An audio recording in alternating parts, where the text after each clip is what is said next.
Hello to all. I welcome you on this particular session where I'm going to discuss about a very important current affair news which has come recently from the Honorable Supreme Court, where the Supreme Court has said that creamy layer concept would be applicable also on the scheduled caste and scheduled tribe.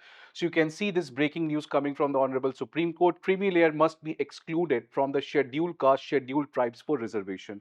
Now, this is a very crucial judgment because this case has been going since I think so past 20 to 30 years, and many different judgments have come from different courts, and that's why there was no such important clarification given by the Supreme Court. But now finally Supreme Court has given a landmark judgment in a 6:1 verdict where it has said that creamy layer concept will be applicable also for the scheduled caste and scheduled tribe community. So आज की इस session में हम लोग इसी के बारे में बात करेंगे कि इसका इतिहास, इसका हिस्ट्री क्या रहा है और इस जजमेंट से ऐसा क्या बेनिफिट मिलेगा शेड्यूल कास्ट और शेड्यूल ट्राइब कम्युनिटी को, और इस जजमेंट के क्या-क्या चैलेंजेस हो सकते हैं। इन सारी चीज़ों को आज हम लोग इस पर्टिकुलर सेशन में समझेंगे। बट इस जजमेंट को समझने के पहले हम लोग थोड़ा-सा रिजर्वेशन के बारे में समझें कि आखिरकार reservation in India, how it has progressed since 1950 onwards. How it has progressed since 1950 onwards. So, reservation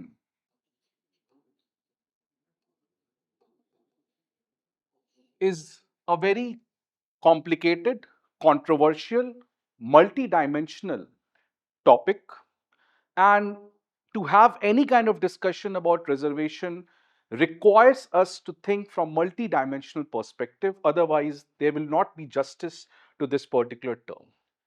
The reservation simply is based on affirmative action,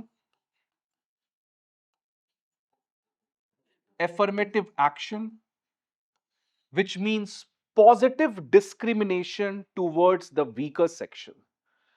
जो लोग पीछे छूट गए हैं उनको बराबर लाने के लिए रिजर्वेशन एक टूल है जो दुनिया की तमाम कंट्रीज इस तरीके को एडॉप्ट करती है। इंडिया में भी रिजर्वेशन की प्रोविजंस हैं। हमारे यहां रिजर्वेशंस सिंस इंडिपेंडेंस कास्ट के बेसिस पे रिजर्वेशन दिया गया है, और ये रिजर्वेशन की जो पॉलिसी है सरकार की, ये एक स्टैटिक पॉलिसी नहीं रही है, बल्कि this policy has evolved with time and again. अगर हम बात करें at the time of independence,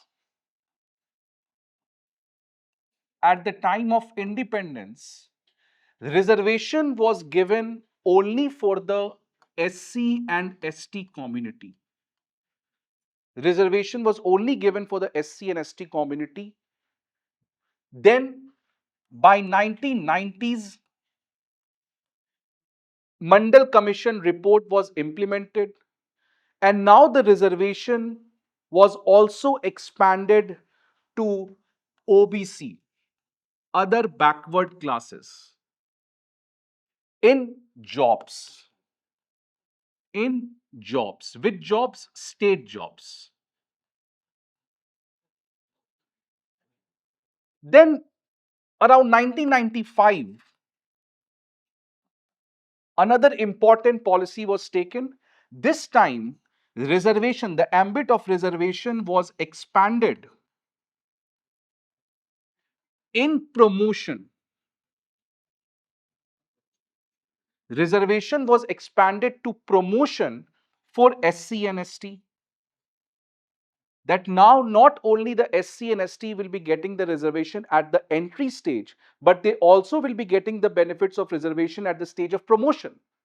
Because at the higher echelons, the people from the backward caste, they were not represented properly. So the state thought that it is important to extend the ambit of reservation at that particular level also. So SC ST के लिए promotion में भी reservation की प्रावधान को बढ़ाया गया। 2006 के लगभग रिजर्वेशन की पॉलिसी अब एजुकेशनल इंस्टीट्यूशंस में भी लाई गई, that now not only reservation will be applicable in state jobs, but reservation benefit will also be applicable to all educational institutions, whether public or private, except minority educational institution. So, educational institutions में भी reservation की प्रावधान को बढ़ाई गई। Finally अगर हम recently बात करें तो 2019 में एक बहुत ही इंपॉर्टेंट स्टेप लिया गया जो कि रिजर्वेशन में काफी बड़ा एक स्ट्रक्चरल चेंज लाया। अभी तक since independence we have always been giving reservation on the basis of caste, but in year 2019 for the first time reservation was also given on the basis of economically weaker section. So reservation was also now extended away from caste criteria to economic criteria, and this is known as economically weaker section reservation. So 2019 पे reservation को cast से हटाकर economy के basis पे भी extend किया गया.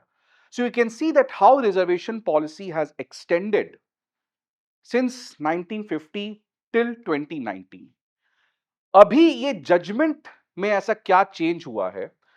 अगर हम बात करें इस रिजर्वेशन की पॉलिसी में,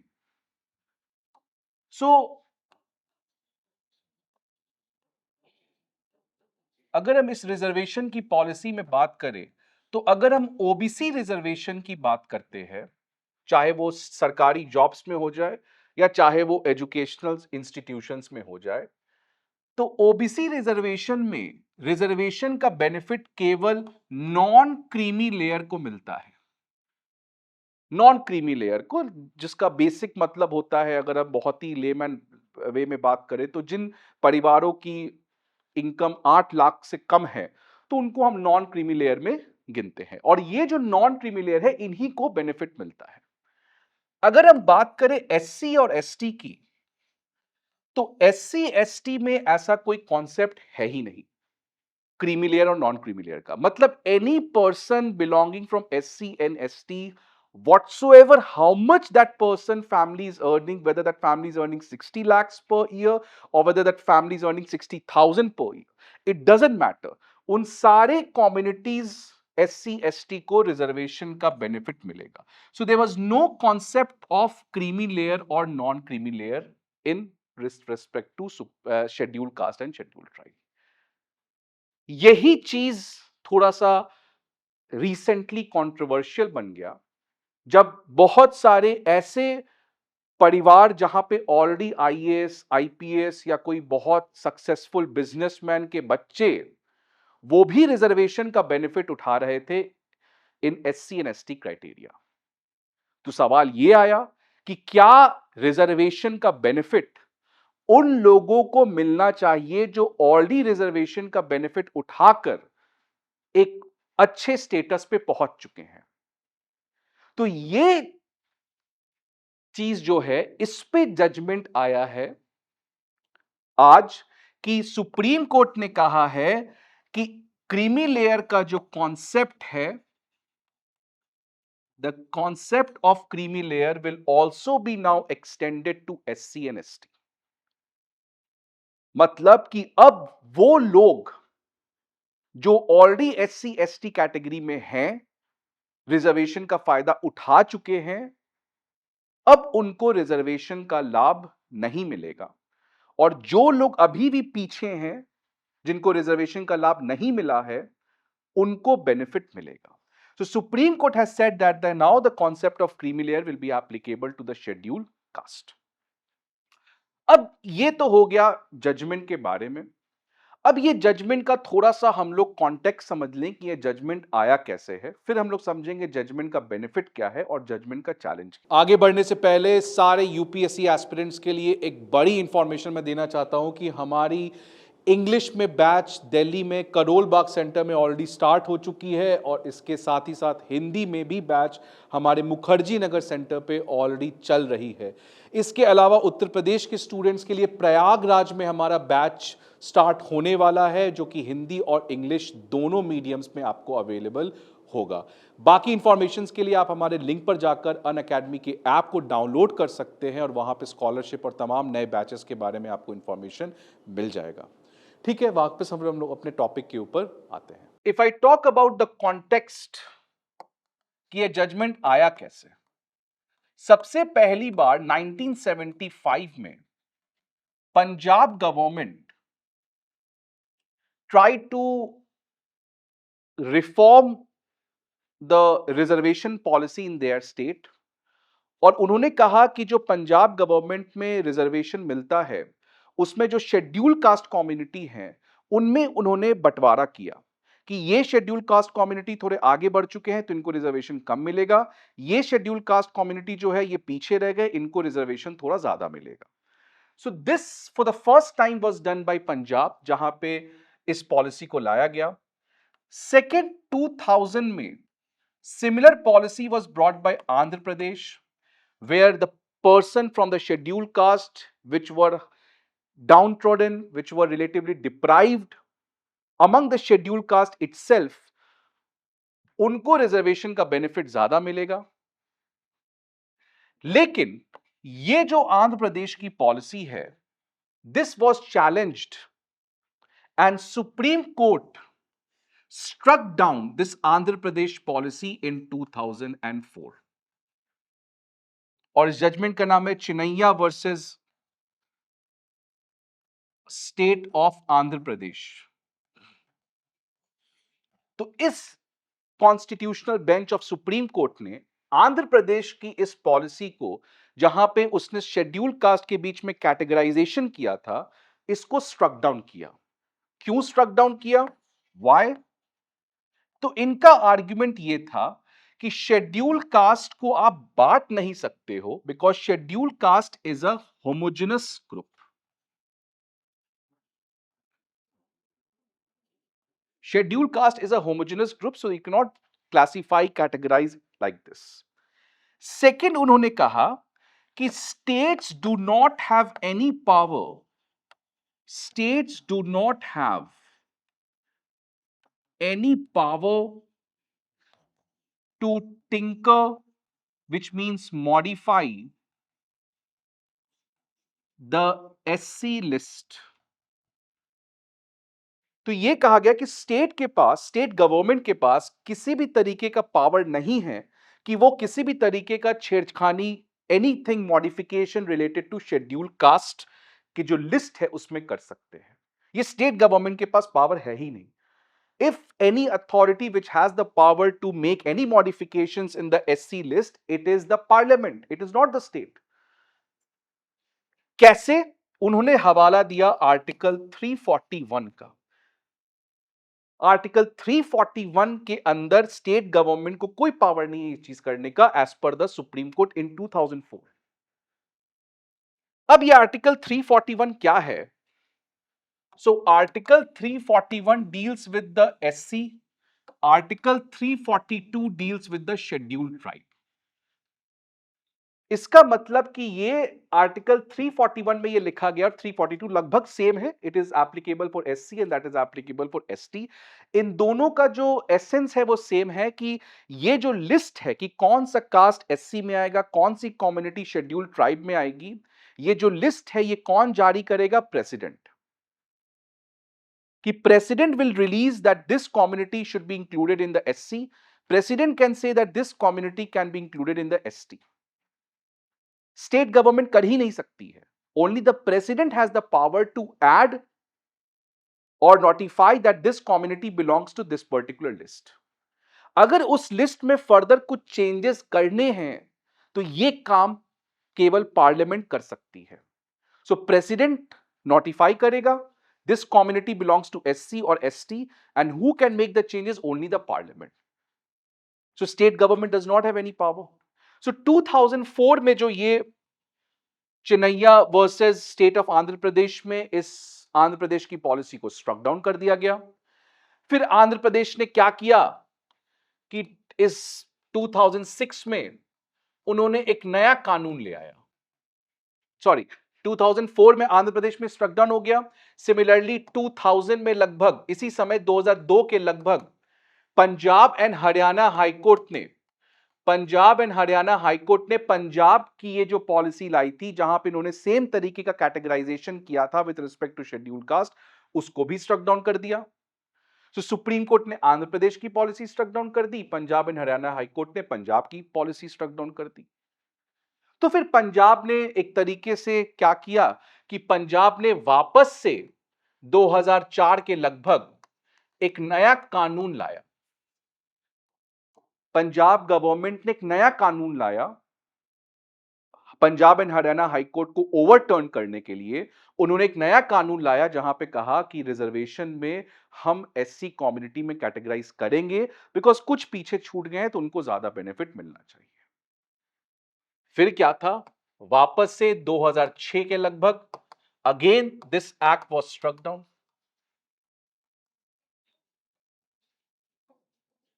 ये कानून को वापस से हाईकोर्ट ने स्ट्रक डाउन कर दिया।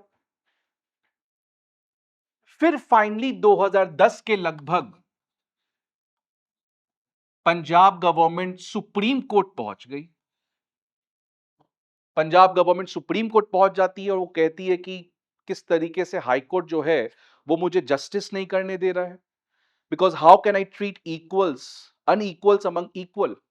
अनइक्वल्स को आप इक्वली कैसे ट्रीट कर सकते हैं? तो अगर एक एससी आगे बढ़ गया है, एक एससी पीछे रह गया है, तो आप दोनों को अगर इक्वल ट्रीट कर रहे हो, so that's injustice. So this finally matter went to the supreme court. और फिर ये मैटर इसी तरीके से चला। 2014 में सुप्रीम कोर्ट ने इसको एक 5 जज कॉन्स्टिट्यूशन बेंच को रेफर कर दिया, क्योंकि इस पर्टिकुलर मैटर में कॉन्स्टिट्यूशनल इंटरप्रिटेशन चाहिए था। किस आर्टिकल का? आर्टिकल 341 का। कि क्या आर्टिकल 341 के अंदर केवल क्या ये पावर पार्लियामेंट के पास है कि स्टेट गवर्नमेंट भी कर सकती है?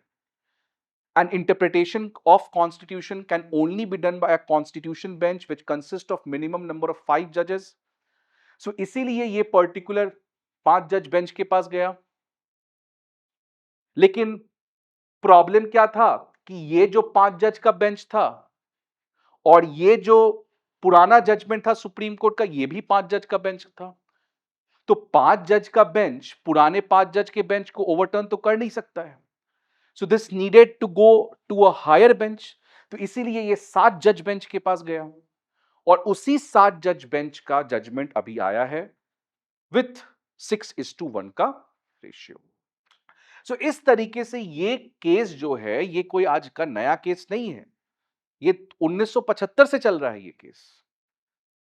और ये केवल तो मैंने एग्जांपल पंजाब आंध्र प्रदेश का लिया है, बट सेम चीज उत्तर प्रदेश में जातव कम्युनिटी के साथ है, बिहार में पासवान कम्युनिटी के साथ है, आंध्र प्रदेश में माडिगा कम्युनिटी है जो एससी है, जो पिछड़ी है, जिसको एससी रिजर्वेशन का फायदा नहीं मिला है। सिमिलरली बिहार में पासवान्स, पंजाब में मजहबी एंड वाल्मीकि सिख्स, उत्तर प्रदेश में जातव्स। सो ये सारे कम्युनिटीज जो हैं, जो रिजर्वेशन जो जिनको वहां की स्टेट गवर्नमेंट्स ने कैटेगराइजेशन के थ्रू कुछ स्पेशल बेनिफिट दिया था। अब आखिरकार बात समझते हैं कि इस चीज की जरूरत क्यों है। Why categorization is required? कि पंजाब ने दिया, आंध्र प्रदेश ने दिया, और भी बहुत सारे स्टेट्स इस चीज को देना चाहते थे। तो आखिरकार इस कैटेगराइजेशन की क्या बेनिफिट है, जिसकी वजह से फाइनली सुप्रीम कोर्ट ने भी अब इस कॉन्सेप्ट को कॉन्स्टिट्यूशनल वैलिडिटी दिया। ठीक है, now we will try to understand. So अभी तक what we have studied, first चीज हमने देखा कि किस तरीके से रिजर्वेशन पॉलिसी जो है वो इतिहास 1950 के बाद से इवॉल्व किया है, starting from SC/ST reservation, then to OBC reservation, then to reservation in promotion, then to reservation in educational institution, then EWS reservation, which was a huge shift from caste to class, and then finally creamy layer concept has been brought, extended. The concept of creamy layer, which has already been there for the OBC community, अब इसको extend करके SC community को बढ़ा दिया गया है. Now, what are the benefits or what are the arguments?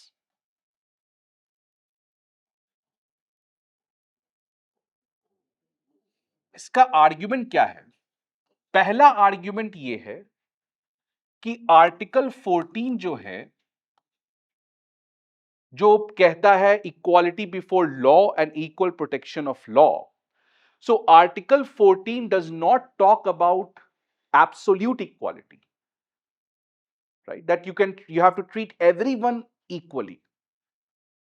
Rather, Article 14 says that आप equals को equally treat करोगे, ना कि unequals को equally treat करोगे.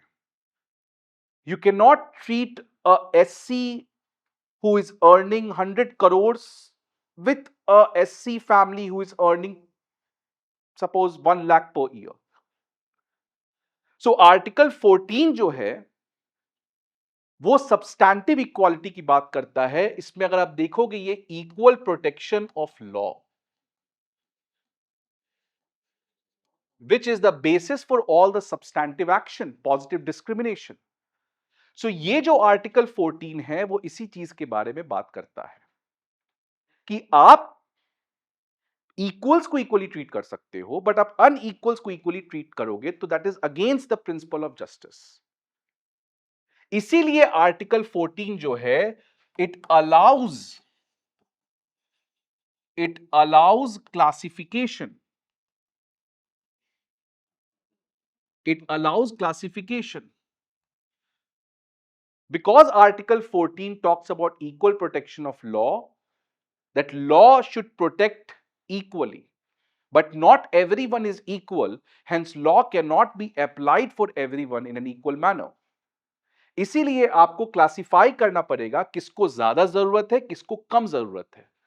जैसे आप सीए का देख लो, सिटीजनशिप अमेंडमेंट एक्ट जो सरकार ने लाया, उस सिटीजनशिप अमेंडमेंट एक्ट में सेम चीज कहा गया था कि आपको religious persecuted minorities from these 3 countries will be getting some special privilege when it comes to getting the citizen of becoming the citizen of India.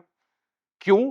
Because religiously persecuted minority in those country cannot be compared to the person from majority. For example, you cannot consider a minority person living in Pakistan in the same manner as a person belonging from the majority community in Pakistan. सो अगर आपको benefit देना है तो आप किसको दोगे? जिसको उसकी ज्यादा जरूरत है. तो इसीलिए it allows for classification, but that classification has to be just, fair and reasonable. ठीक है, it should be a logical classification. So इसीलिए आप एससी कम्युनिटी में भी इस तरीके की कैटेगराइज कर सकते हो. हम लोग अभी जजमेंट पढ़ेंगे तो जजमेंट में ये कहा गया, जजेस ने ये कहा कि आप कैसे एक एससी कम्युनिटी जिसके फादर आईएएस हैं उनके बच्चे को आप ट्रीट कर सकते हो उन एससी फैमिली के, फॉर एग्जांपल जिनके फादर फार्मर हैं. You can not treat them in the same manner because that would be treating unequals in an equal manner. So इसीलिए पहला आर्ग्यूमेंट ये है कि इस तरीके की जो क्लासिफिकेशन कर रहे हैं, कैटेगराइजेशन कर रहे हैं, it is in sync with the equal protection of law under Article 14. तो इसमें कोई प्रॉब्लम ही नहीं है. सेकेंड आर्ग्यूमेंट अगर देखा जाए तो ये पहला आर्ग्यूमेंट है from the principle, from the principle of fairness, justice, इन चीजों के मापदंड पे ये हम कह सकते हैं. सेकेंड, सुप्रीम कोर्ट ने खुद ही 2018 में जर्नैल सिंह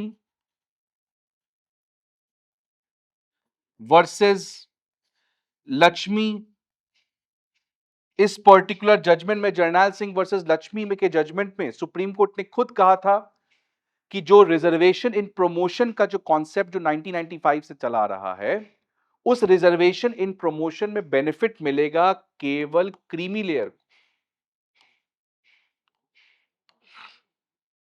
क्रीमी लेयर कि रिजर्वेशन का जो बेनिफिट है वो इन प्रमोशन, रिजर्वेशन के बारे में बात नहीं किया गया, रिजर्वेशन इन प्रमोशन के बारे में बात किया गया था कि आप एससी एसटी को रिजर्वेशन इन प्रमोशन देते हो, ठीक है, बट आप उन्हीं को रिजर्वेशन इन प्रमोशन दोगे जो नॉन क्रीमी लेयर्स हैं, जिनके फादर ऑलरेडी आईएएस है, उनका बेटा ज्वाइन करता है सर्विसेज में, वो भी आईएएस हो जाता है, तो उसको फिर क्यों मिलना चाहिए सेकेंड जनरेशन को रिजर्वेशन इन प्रमोशन? सो ये उन्होंने ऑलरेडी कहा था. तो क्रीमी लेयर का कॉन्सेप्ट एक तरीके से ऑलरेडी इस पर्टिकुलर रिजर्वेशन में एंट्री कर ही चुका था। ठीक है। सो सुप्रीम कोर्ट ने भी इस आर्गुमेंट में यही कहा था। 2020 में जब ये जजमेंट सुप्रीम कोर्ट में चल रहा था, तो सुप्रीम कोर्ट ने वो भी एक तरीके से इंडिकेशन दिया था, जो हमने कहा था कि वो पंजाब हाई कोर्ट का जो जजमेंट चैलेंज हो गया था 5 जज से 7 जज में गया। तो वो 5 जज के बेंच जब सुनवाई कर रहा था, तो उसने भी एक तरीके से हिंट दिया था कि yes there can be some kind of classification, but because वो 5 जज का बेंच था, वो ओवरटर्न नहीं कर सकता था EV Chinnaiah versus state of Punjab वाले जजमेंट को, तो उसने 7 जज बेंच को ये रेफर कर दिया। ठीक है। सो ऑलरेडी सुप्रीम कोर्ट का एक सहमति इसमें हमें बनते हुए दिख रहा था। तो इस तरीके से इस रिजर्वेशन का बेनिफिट है। अब इसी चीज को सुप्रीम कोर्ट ने अपने जजमेंट में भी कहा है। सो अगर हम जजमेंट के बारे में देखें, सो आप देख सकते हैं creamy layer must be excluded from the schedule का schedule tribe for reservation.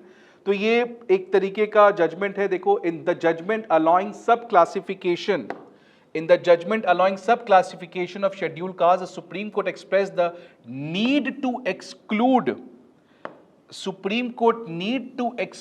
the creamy layer, कि क्रीमी लेयर को एससी रिजर्वेशन से हटाया जाना चाहिए from the reservation benefit meant for the SC categories. At the present, concept of creamy layer is applicable only to the reservation of backward classes. अभी केवल OBC के लिए था, अब इसको कहा गया है कि इस प्रावधान को बढ़ाना चाहिए एससी कम्युनिटी के लिए भी। The judgment was delivered by a bench which consisted of also the Chief Justice of India. So 7 जज का बेंच था, 6 जजेस ने एग्री किया है, एक जज जो हैं उन्होंने इसके साथ डिसएग्री किया है। ठीक है। अब अगर आप देखेंगे आर्ग्यूमेंट कि क्यों जजेस ने क्या कहा, तो जस्टिस बीआर गवई जो अपहेल्ड किए हैं क्रीमी लेयर का कॉन्सेप्ट, कि क्रीमी लेयर का कॉन्सेप्ट होना चाहिए, the state must evolve a policy for identifying the creamy layer, कि स्टेट को जरूर से जरूर ये लाना चाहिए क्रीमी लेयर का concept also for the SC and ST, so as to exclude them from the benefit of affirmative action, कि उन क्रीमी लेयर को हटाना चाहिए एफर्मेटिव एक्शन के बेनिफिट से। In my view only this and this alone can achieve real equality as enshrined under the constitution.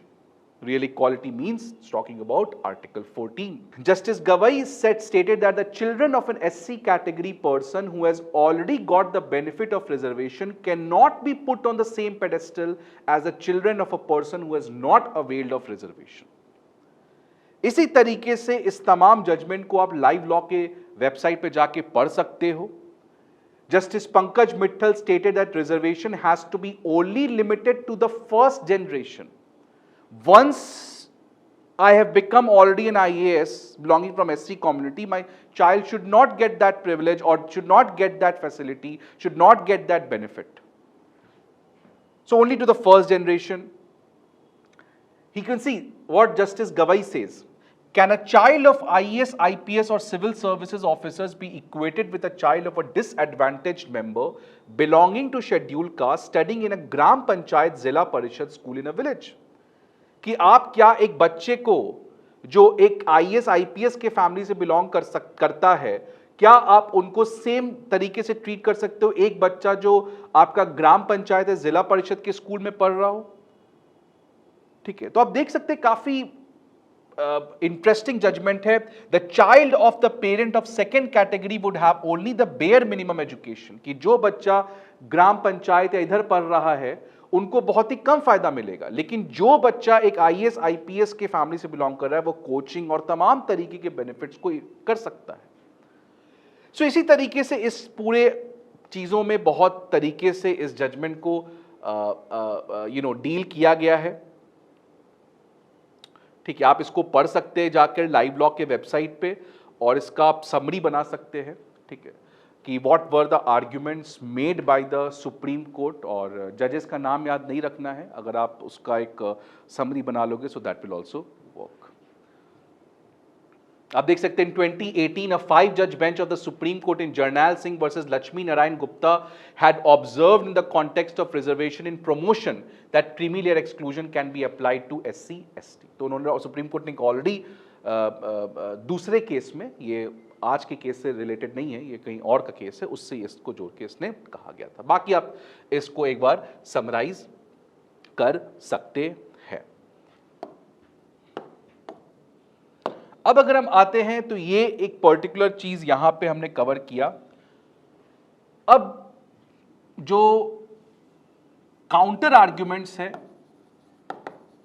कि क्यों ये नहीं होना चाहिए, क्यों ये सही चीज नहीं है, तो अगर हम बात करें सुप्रीम कोर्ट में ही, जहां पे जस्टिस त्रिवेदी और लोन डिसेंटिंग जजमेंट जिन्होंने 6:1 में क्रीमी का कॉन्सेप्ट के अगेंस्ट फैसला दिया है, उन्होंने कहा है सुप्रीम कोर्ट के उस जज ने कि SC community is a homogeneous category,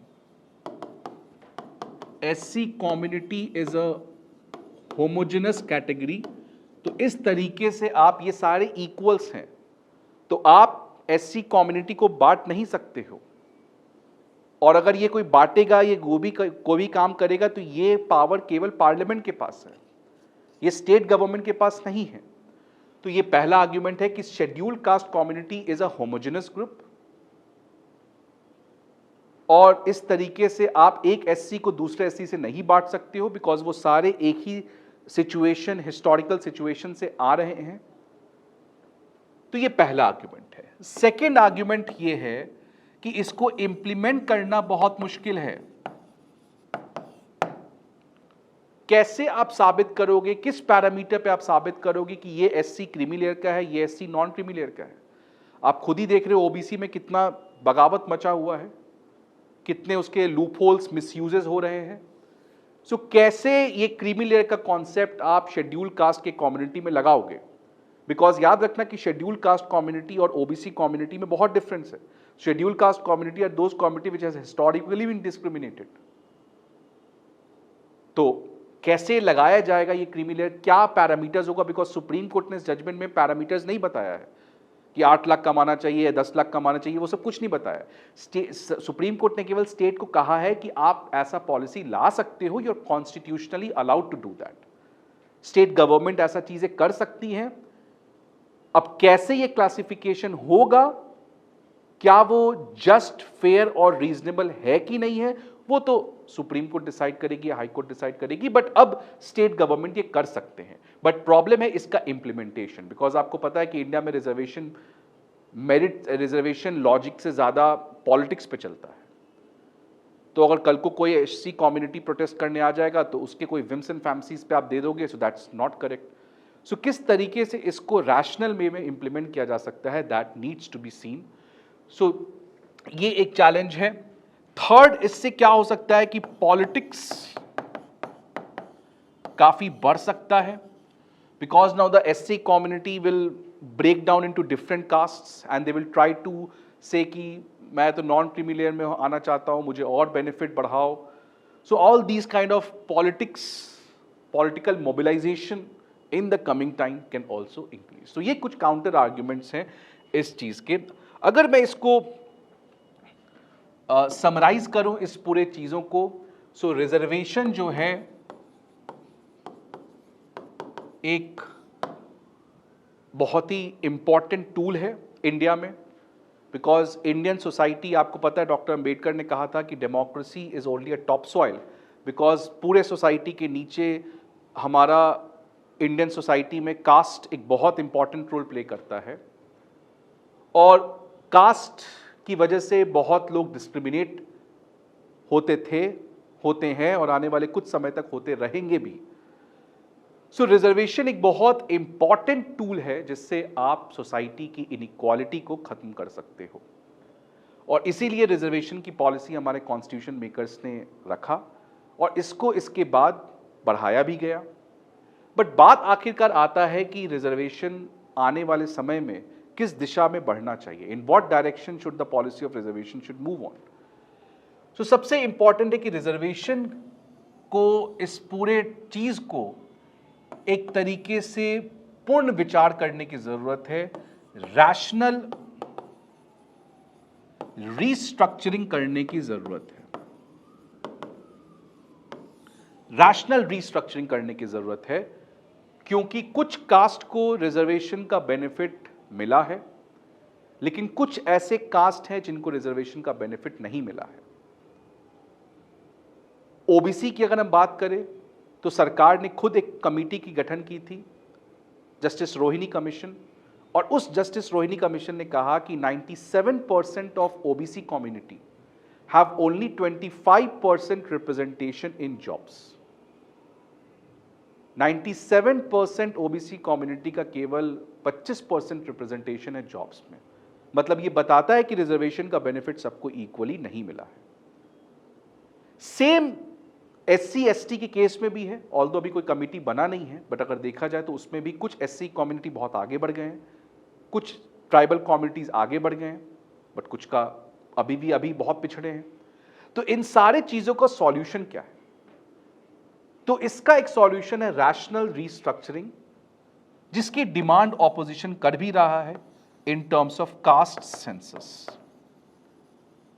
कि कास्ट सेंसस होना चाहिए जिससे सच पता चल सकता है। कास्ट सेंसस का मतलब कि आप सारे कास्ट के सेंसस करवाओ, कि फॉर एग्जांपल 5 कास्ट है A B C D E, तो एक कास्ट के कितने लोग गवर्नमेंट जॉब में हैं, एक कास्ट के कितने लोग का क्या पर कैपिटा इनकम है, एक कास्ट के कितने लोग कहां कहां पहुंच चुके हैं, एजुकेशनल बैकग्राउंड क्या है।